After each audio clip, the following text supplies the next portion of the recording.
50 Cent bamurashe amasasi 9 ku maboko, ku maguru, mu gituza ndetse no mu rwasaya ntiyapfa. 50 Cent yatangiye gucuruza ibiyobyabwenge afite imyaka 12 gusa akiri umwana muto cyane. Uti byagenze gute? Ngiye kubwira ibintu sogokuru batigeze kubwira ndetse utazigira wumvana n'undi wari we wese mu bigendanye n'itangazamakuru. 50 Cent umuraperi ukomeye cyane ku isi, ubundi amazina yamwita Curtis James Jackson wa gatatu, akaba yarabonye izuba ku itariki 6 mu kwezi kwa karindwi muri 75 afukira mu mujyi wa NY City, ubwo ni New York City mu gace kitwa Queens.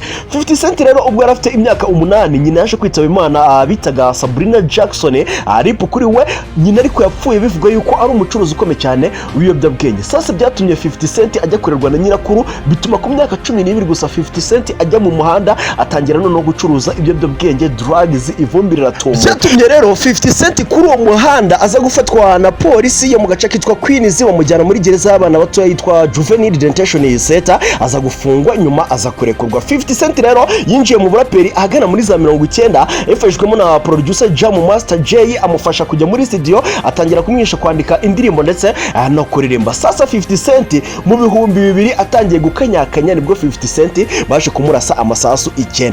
Bamurashe ku maboko, bamurasa ku maguru, bamurasa mu gituza ndetse bamurasa no mu maso mu rwasaya, ariko ntabwo yigize apfa, ariko yamaze igihe kinini ari mu bitaro ndetse abaganga bavugaga yuko atazongera no kuririmba. Ushobora kubaza ngo bamurasiye iki rero? 50 Cent bivuga yuko bajya kumurasa yazize ibintu bigera kuri 3. 50 Cent bivuga yuko yazize agatsiko k'amabandi yacuruzaga n'ubundi nako ibiyobyabwenge mu mujyi wa Queens, icyo ni cyambere. Ikindi bivuga yuko yazize umugabo n'ubundi wari ukuriye ako gatsiko k'amabandi witwa Kenneth Griff wacuruzaga ibiyobyabwenge ku buryo bukomeye cyane. Ikindi bikavuga yuko yazize filime cyangwa se documentaire yari ari gukora, ariko ivuga ku bayobozi bagiye batandukanye cyangwa se ku bantu bakomeye ariko bakora ibyaha. Ibyo ngibyo rero nibyo bintu bavuga yuko byatumye 50 Cent baza kuba bamurasa, ariko ntabwo yigize apfa, ndetse nyuma yuko akize noneho yaje kuba amenyekana cyane. 50 Cent rero yaje gukora album 2003 ayita Get Rich or Die Trying, bumukire cyangwa se upfe ugerageza kuba umukire. Iyi ni album yatumye amenyekana ku isi hose kubera yuko yaririho indirimbo yakunzwe cyane yitwa In The Club, ndetse yayigurishijeho kopi zigera kuri miliyoni 12 ku isi. 50 Cent rero yaje kuba afatwa n'uwitwa Eminem cyangwa se umuhanzi ukomeye cyane mwamenye nka Eminem, wari ufite label ikomeye cyane yitwa Shadys Record, afatanyije n'uwitwa Dr. Dre, abari bo bamufatana no batangira kumumanaginga, ndetse ahangana noneho nibwo 50 Cent yatangiye gukora imiziki ihambaye cyane ndetse aza no gukundwa ku isi cyane. Muri hangana rero video yose murayisanga kuri YouTube channel yacu ya Hozaho TV. Hozaho TV kuri YouTube niho video yose iri. 50 Cent rero dukomeje ahagana 2005 nibwo yaje gukina filime noneho ivuga ku buzima bwe, uko yavuye ku muhanda nuko yaje kuba icyamamare, n'ubundi ayitirira album yiwe ayita Get Rich or Die Trying, ndetse iyi filime yaje kuba ikundwa cyane. Hanyuma rero 50 Cent ikintu cyatumye aza kuba umukire cyane ntabwo ari imiziki yakoraga, ahubwo 50 Cent yaje kugurisha uruganda rwe yari yaratangije rukora ikinyobwa cyitwa Vitamin Water, akigurisha uruganda rwa Coca-Cola, ndetse icyo gihe bivuga ko bamuhaye miliyoni zigera ku $100 z'idolari, ndetse ayo mafaranga bivuga yuko ari yatangiye noneho guhembura uyu mugabo witwa 50 Cent, noneho aza kuba umukire, ivumbi riratumuka. Ushobora kubaza rero ngo izina 50 Cent ryavuye. 50 Cent ni izina yakuye ku mugabo wari ibandi ruhari ukomeye cyane muri za 80 mu mujyi ya Queens na New York. Uyu mugabo rero akaba ari ibandi bamwitaga Kevin Martin, akaba ariho rero 50 Cent iri zina yarikuye, bivuga yuko ari umuntu nyine wihiringa, wikunenga, utagiva kwizima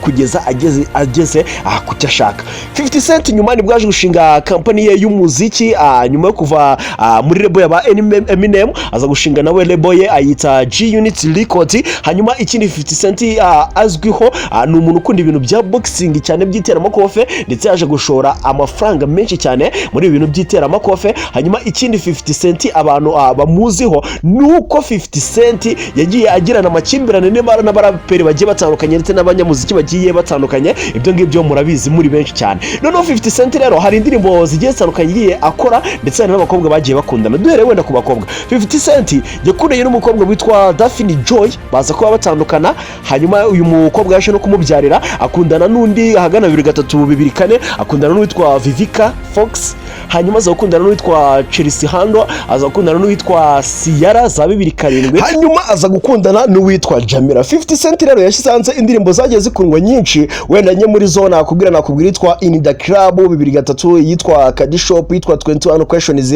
yitwa Many Men, ashyiranze yitwa Just a Little Bit, ashyiranze yitwa Window Shop, ashyiranze yitwa Ayo Technology, ashyiranze yitwa Disco Inferno. Ikindi 50 Cent rero tugarutse kukuntu yagiye agirana amabifu n'abaraperi bagiye batandukanye, impamvu ajya kunda kugirana amabifu nabo. Icyambere 50 Cent ni umuntu utajya agira ubwoba bwo kuvuga ikimuje mu mutwe. Mbese 50 Cent ikimuje mu mutwe cyose ahita kivuga, ntabwo ajya agirira ubwoba abandi baraperi bagenzi. 50 Cent ni umuntu bivuga yuko ibigeneye na rap beef cyangwa se kuba mwacokerana muri rap ari ibintu bituma abaraperi cyangwa se abantu bakora imiziki ya rap bamamara cyane. Ikindi 50 Cent ni umuntu wakuriye ku mihanda. Ikindi 50 Cent mu ndirimbo ze akunda kunenga abandi, akunda gukora ama diss track, bigatuma rero agirana beef n'abaraperi bagiye abatandukanye ndetse ntibamukunda. Ikindi 50 Cent ni umuntu ukunda gusekana cyane ku mbuga nkoranyambaga, aho ashobora gufata ifoto cyangwa se akandika amagambo ku bandi arimo aragenda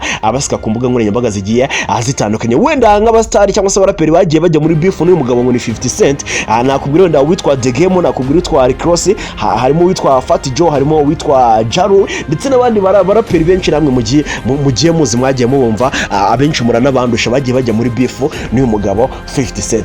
50 Cent rero afite amateka menshi cyane ko afite abana babiri, ariko akaba anagikwegeza akora cyangwa se ngavuge ngashatse umugore abari aho ngaho nyine aguruka. Ahubwo munyemerere, iyi ni part 1, none tuzagaruke muri part 2 tureba uduhigo uyu mugabo 50 Cent yagiye akora ndetse n'uburyo yagiye arokoka impfu nyinshi zigiye zitandukanye. Na yindi YouTube channel uzayisangaho bino bintu uretse YouTube twivumburiye YouTube yacu, YouTube mukwiye gukunda. Ni 50 Cent rero, naho ubu ni njyewe nyitahoza.